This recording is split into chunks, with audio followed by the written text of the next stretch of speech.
Terceiro tópico da nossa lição, lição de número 1 deste trimestre. Quem escreveu a epístola? Falamos bastante nos 2 primeiros tópicos sobre personagens com o nome de Tiago. E no segundo tópico, de uma forma mais específica, a Tiago, irmão de João.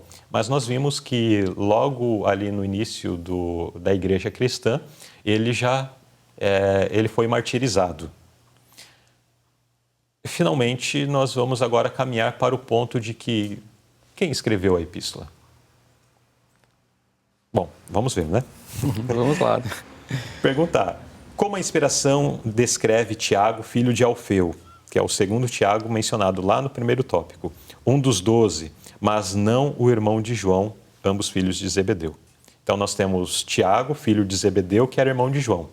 E tinha um outro Tiago, também discípulo de Jesus, que era chamado era Tiago, filho de Alfeu. Filho de Alfeu. Como que a inspiração, como a palavra de Deus apresenta este Tiago? Então, em Marcos 15:40, ele é chamado de Tiago, o menor. No espírito de profecia, chama ele de Tiago, o pequeno.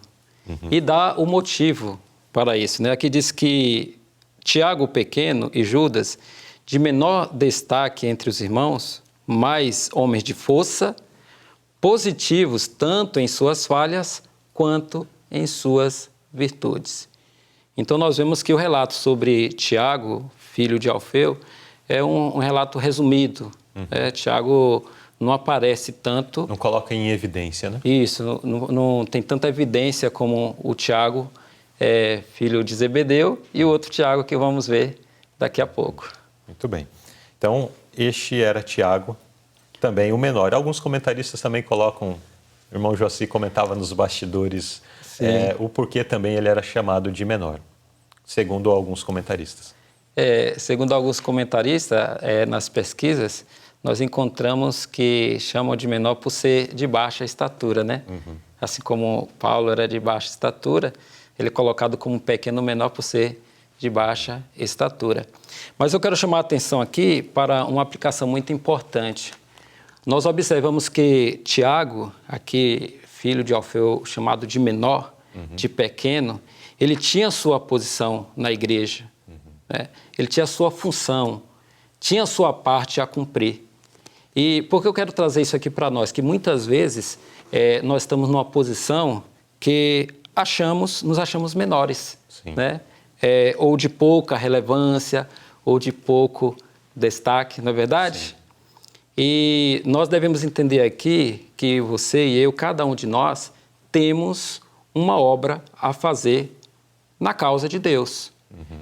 Independente se seja uma função menor ou maior, um trabalho mais amplo ou não. Eu me lembro muito aqui daquela experiência lá da multiplicação dos pães. Quer dizer, quem Deus usou naquele momento para alimentar uma multidão? Um menino. Um menino que tinha o quê? 5 pães e 2 peixinhos. Né? E quem fez a multiplicação? Jesus. Jesus que fez a multiplicação e alimentou a multidão. Então, o que é que nós extraímos daí? É que temos uma parte a fazer na obra de Deus, pequena ou grande. E o resultado devemos deixar com Jesus, Ele que vai multiplicar. Muito bem, boa aplicação.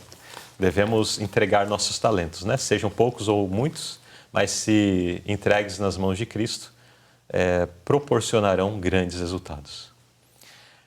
Pergunta B.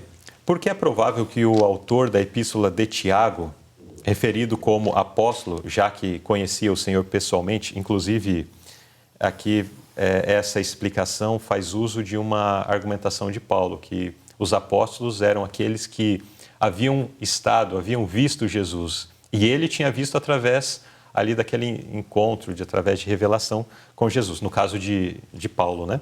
Mas aqui na pergunta é colocado esse ponto. Para ser chamado de apóstolos, no início ali da igreja cristã, então eram pessoas que tinham visto a Jesus. Então, por que é provável que o autor da epístola de Tiago seja o meio-irmão de Cristo? E como a descrição que faz desse mesmo revela que seu caráter foi transformado pela influência do Senhor? Irmãos Lei aqui, queridos irmãos, que nos ouvem. Esse texto aqui, Tiago, servo de Deus e do Senhor Jesus Cristo, responde às duas perguntas. Né? Da forma que ele fala, ó, simples, de forma simples, Tiago, servo de Deus e do Senhor Jesus Cristo. Então, esse tom de introdução indica alguém que era muito conhecido. Né? Nós vimos aqui nos tópicos anteriores que falou amplamente de Tiago, filho de Zebedeu, que morreu no ano 44, depois de Cristo, de forma precoce. Aí vemos um relato muito resumido de Tiago, filho de Alfeu, que não dá muito destaque. E agora o destaque passa para o terceiro, né, personagem, Tiago, irmão de Jesus. Então, voltando lá ao tom da introdução, indica alguém que era conhecido e de autoridade reconhecida. E, digamos assim, indica também que havia apenas um Tiago naquele tempo, que era reconhecido por todos. Então, ele não precisou se identificar. Que Tiago sou eu? De forma simples, ele falou Tiago, servo de Deus e do Senhor Jesus Cristo. Isso já era suficiente para que a comunidade que recebesse a carta pudesse identificar exatamente quem era o Tiago que estava mandando. Quem era o autor, né? E outro ponto aqui que eu achei muito interessante, que quero trazer para os irmãos, é a saudação, né? Essa saudação aqui é única. Ela não aparece de forma geral nas outras epístolas. Então, Tiago usa essa saudação. E onde vamos ver novamente essa saudação? Né? Lá na carta de Tiago, que é enviada para os gentios. Então, dá para relacionar de forma de estilo que é o mesmo autor. Está lá em Atos 15, 23. Interessante que essa palavra chamada kairô, no grego, ela só é utilizada pelo anjo quando saúda Maria e por Lísia, ou Cláudio Lísias, em sua carta a Félix. Então, é uma evidência muito forte da escrita dessa carta por meio de Tiago, o irmão de Jesus. Muito bem. Agora, no início da vida, Tiago, Jesus teve alguma dificuldade com os seus meio-irmãos, né? Só que essa dificuldade, pelo visto, foi vencida. Gostaria que o irmão mencionasse sobre isso. Claro. Então, vamos lá. Aqui, no início da nota, diz assim: Cristo foi mal compreendido por seus irmãos, pois era diferente deles. Outra vez aqui me chama a atenção o nosso amado e suficiente Salvador, né? A forma que ele trabalha, que ele atua. E no meio da nota diz assim: seus irmãos sentiam que a influência dele era bem mais forte que a deles, pois quando falava com dureza com as almas pobres e degradadas com quem interagiam, Cristo as procurava e lhes dirigia palavras de encorajamento. Então, vemos aqui que Tiago era um homem duro com as almas pobres e degradadas em sua interação. Mas quando ele fala aqui, Tiago, servo de Deus, olha o que ele diz. Ele agora se tornou servo, ele aprendeu com Jesus. O que Jesus mostrou para eles em sua vida, por experiência, eles aprenderam. Aqui eu quero chamar a atenção mais uma vez para duas palavrinhas do grego. A primeira é doulos, que Tiago usa aqui, que ele se coloca como escravo de Jesus Cristo. E esse escravo não é qualquer um, é um escravo de tempo integral, que se dedica completamente ao serviço de Deus. Então ele se tornou um homem consagrado ao serviço de Deus. E, novamente, ele usa uma outra palavra que liga intimamente com doulos, que é Kyrios. Kyrios é a palavra para Senhor. E não é um Senhor qualquer. Esse Senhor aqui é que requer todo o tempo do seu escravo, requer tempo integral. E um último detalhe é que esse Senhor, ele tem todo o poder de decisão sobre o seu escravo. Assim, simples assim, Tiago se identifica como servo de Deus e do Senhor Jesus Cristo. E um outro ponto que eu quero citar também é esse texto na versão etíope. É muito interessante essa versão, que diz assim, ó: escravo de Deus, isto é, do Senhor Jesus Cristo. Aqui colocar o Senhor Jesus Cristo como Deus. Deus. Muito bem explicado. Vamos à pergunta C. Como Paulo demonstrou respeito por Tiago, o irmão de Jesus? Muito bem, aqui temos 2 episódios.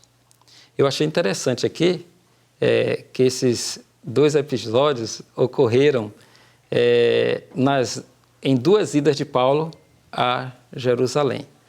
Na primeira ida a Jerusalém, depois do seu chamado, ali que ele está defendendo aqui o seu apostolado diante dos Gálatas, ele diz que depois de 3 anos ele foi a Jerusalém para conhecer Pedro, ficando com ele 15 dias e não viu outro apóstolo a não ser Tiago, o irmão do Senhor. Interessante que ele chama aqui Tiago, irmão do Senhor, de apóstolo. E na sua última viagem a Jerusalém, antes do seu julgamento e de sua viagem a Roma, ele vai estar com Tiago em sua casa, mostrando aí essa consideração. Muito bem. Então, nós vimos nesse terceiro tópico fortes indícios de que o escritor da carta de Tiago era o irmão de Jesus. Não é apresentado de uma forma bem direta, bem objetiva, né? Falando, fulano escreveu, ou sou eu que sou o irmão de Jesus, etc. Tal, estou escrevendo. Mas nós temos fortes indícios que direcionam, então, a crer que Tiago, irmão de Jesus, foi aquele que escreveu esta carta extremamente importante, essa carta que vem trazendo lições maravilhosas para todos nós. Então, muito obrigado, Tiago, né? Por ter registrado isso, e muito obrigado aos servos de Deus, claro, de todos os tempos, que mantiveram esses escritos através de cópias, através de, enfim, da preservação do texto que chega até nós, trazendo essas questões, esses ensinamentos preciosos para nosso crescimento, para nossa preparação para o reino de Deus. A editora Vida Plena está com um lançamento muito interessante, especialmente para o público infantil e também adolescente. Esta série, intitulada A Jornada, onde apresenta a história da Igreja, desde a criação até o período da Reforma Protestante. É um material realizado numa qualidade muito excelente, com ilustrações vivas, ilustrações em cada página deste maravilhoso material. Quero incentivar aos pais, quero incentivar a família reformista para que busquem junto à sua associação, aos missionários do seu campo também, a aquisição desse material, para que você possa disponibilizar para as crianças, para os adolescentes aí da sua igreja. Que Deus abençoe e que possamos fazer um bom uso desse material.